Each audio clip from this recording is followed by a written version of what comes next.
Halo Bapak Ibu serta keluarga pekerja migran Indonesia, jumpa lagi bersama saya dalam seri podcast Inspirasi Purna PMI yang telah sukses berwirausaha.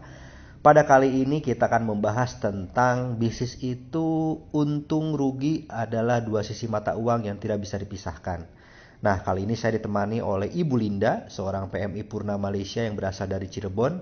Nah, Bu Linda ini kisahnya menarik karena tadi tentunya salah satu ketakutan yang dialami oleh seorang newbie dalam bisnis adalah wah takutnya rugi gitu, tidak langsung untung. Nah, di sini percis seperti pengalaman Ibu Linda gitu ya, pernah untung di bidang tadi catering, kemudian beliau sempat terpuruk karena tadi cateringnya terkena dampak pandemi COVID-19. Tetapi beliau tetap semangat, tetap belajar dan juga bagaimana pivot atau adaptif bisnisnya sekarang menjadi bisnis keripik tempe yang pasarnya telah meluas dan diminta bahkan kekurangan supply sekarang ya Bu ya kalau tidak salah.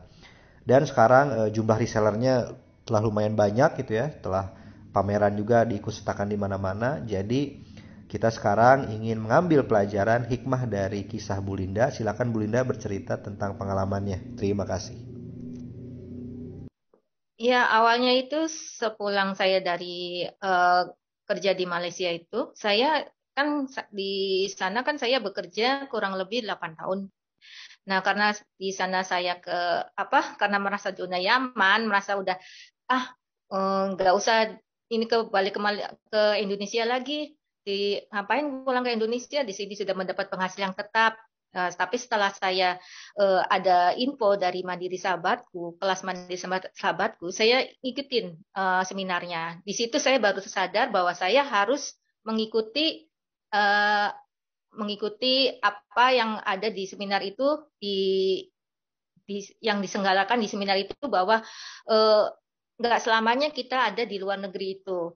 Ada kalanya kita juga harus kembali ke tanah air. Nah, setelah saya kembali ke tanah air, ternyata nggak semudah yang dibayangkan. Saya emang berjualan awalnya, Pak. Jualan laris ternyata. Setelah jualannya laris, saya ingin ada setiap hari itu ada orderan ya, setiap hari itu orderan masuk. Itu kan merasa bangga ya Pak, udah ada karyawan, udah usahanya laris. Saya ingin berkembang dengan memajukan menyewa tempat. Ternyata setelah menyewa tempat ada imbas ya kurang lebih 2,5 tahun terkena imbas pandemi. Jualan saya sepi dan saya tidak mempunyai apa pengalaman untuk di online pun dengan cara sistem online pun saya tidak paham. Untuk memasarkan produk ke luar kota apa ke digital digital pun kurang paham. Jadi akhirnya saya jatuh jatuh dalam pengalaman itu saya jatuh Pak. Kena dampak krisis pandemi itu saya tabungan saya lama-lama terkikis karena kan saya kan catering ya Pak ya. Saya masak apa kan nggak nggak sepi pembeli. Ya saya terpaksa Pak saya bagi-bagikan kan, saya bagi-bagikan dibuat besok lagi juga kalau diangkat-angkatin terus juga kan nggak baik namanya. Jadi setelah itu saya mencoba karena modal udah habis ya Pak. Saya mau gimana lagi mau minjem ke bank ya nambah utang Pak. Sedangkan saya aja untuk membuka usaha aja itu modalnya nggak ada. Kalau saya minjem ke bank itu otomatis ada jaminan. Saya nggak mungkin saya jaminan karena saya utang saya sudah banyak. Akhirnya saya berinisiatif gimana ya caranya ya dengan cara apa agar saya mempunyai modal usaha lagi. Akhirnya ada teman saya yang menawari produk-produk dari UMKM. Coba Bu jualkan ini ke teman-teman jadi tanpa berisiko. Alhamdulillah saya mempunyai teman-teman yang baik. Saya berusaha untuk menjual produk-produk saya, produk-produk dari UMKM, produk dari teman-teman saya. Alhamdulillah dari hasil itu semua saya kumpulin pas sedikit demi sedikit. Dari situlah saya belajar bagaimana cara mengelola keuangan bisa supaya menjadi mempunyai dana yang baik, dana yang cukup untuk membangun usaha kembali. Yang saya itu kan Pak, saya sistem door to door Pak, saya nggak konsinyasi. Kalau konsinyasi saya rugi Pak, karena bukan apa-apa.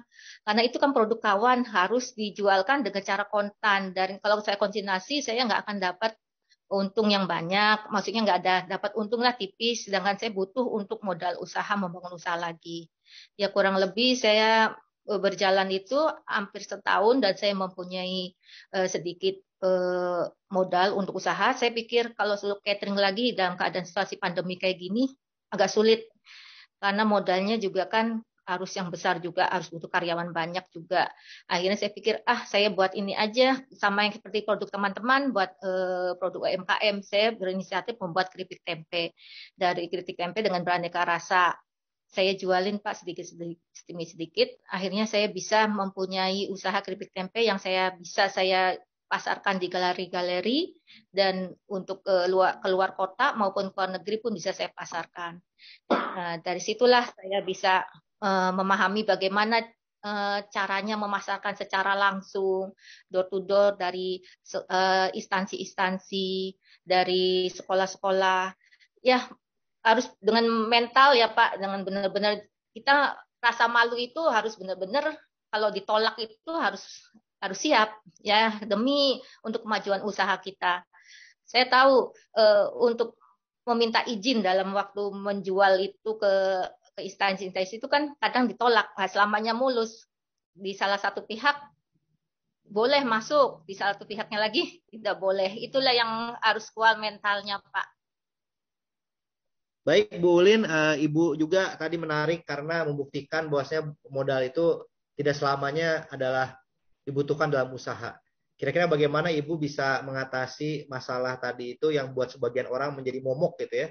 Nggak ada modal ini menjadi membalikannya di usaha, bahkan bisa jadi modal buat usaha lain. Gimana Bu? Itu awalnya saya itu menjadi reseller ya Mas. Di reseller itu reseller menjual produk-produk dari kawan-kawan itu saya sisihkan uangnya, saya tabungkan sedikit-sedikit. Dari situ saya bisa mengembangkan usaha lain. Saya di situ berinisiatif mempunyai ide, ternyata dengan menjual makanan kering itu bisa untuk dikirim ke luar kota maupun ke luar negeri. Akhirnya dari ilmu yang didapat dari teman-teman, akhirnya saya mempunyai usaha sendiri. Saya berinisiatif membuka usaha keripik tempe. Dan keripik tempe saya sudah dipasarkan ke galeri-galeri yang ada di Kota Cirebon. Dan untuk itu Pak, saya membuat semacam pemasaran yang langsung ya, door to door, baik dari instansi ke instansi ataupun ke toko-toko.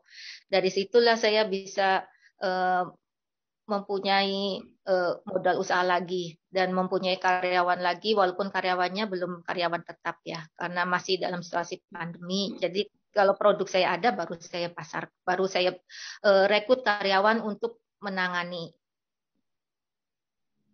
Baik, terakhir Bu, kira-kira bagaimana Ibu kan tadi bekerja ya selama 8 tahun dan tidak ada pengalaman usaha sebelumnya kalau benar gitu ya. Ibu tadi bagaimana mengatasi mental ketakutan bagi sebagian orang, wah saya nggak punya pengalaman usaha gitu. Dan Ibu ternyata bisa mendapatkan usaha itu dari pelatihan Mandiri Sahabatku sampai bisa langsung gitu ya, belajar sampai berwirausaha. Jadi reseller, bagaimana cara ngejual, ngeyakinin orang gitu, door to door tadi, bagaimana tadi bisa ya menegosiasi mungkin Bu ya gitu ya.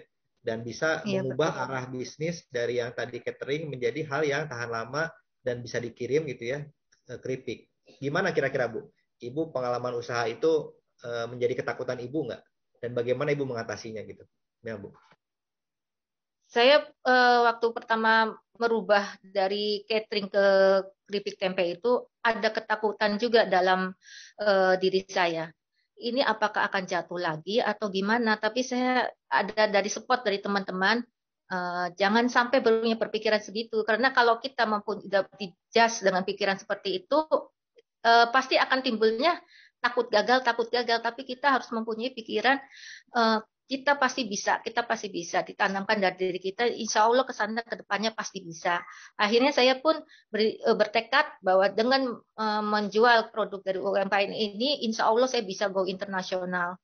Karena itu dari penjualan keripik tempe itu saya kan selalu mengikuti seminar-seminar, pelatihan-pelatihan, ada izin-izin untuk produk kering. Saya ikuti izin halal, PRT, karena saya ingin produk saya itu bisa naik kelas. Dengan dilengkapi izin-izin tersebut, insya Allah bisa untuk go internasional. Karena dan salah satu produk UMKM yang harus untuk go internasional itu harus memiliki kelengkapan izin yang yang setara yang diwajibkan untuk sistem ekspor. Ya walaupun saya bukan ekspor itu ya Pak, kontainer, tapi saya bisa titipkan pada teman-teman saya sesama TKI yang ada di luar negeri.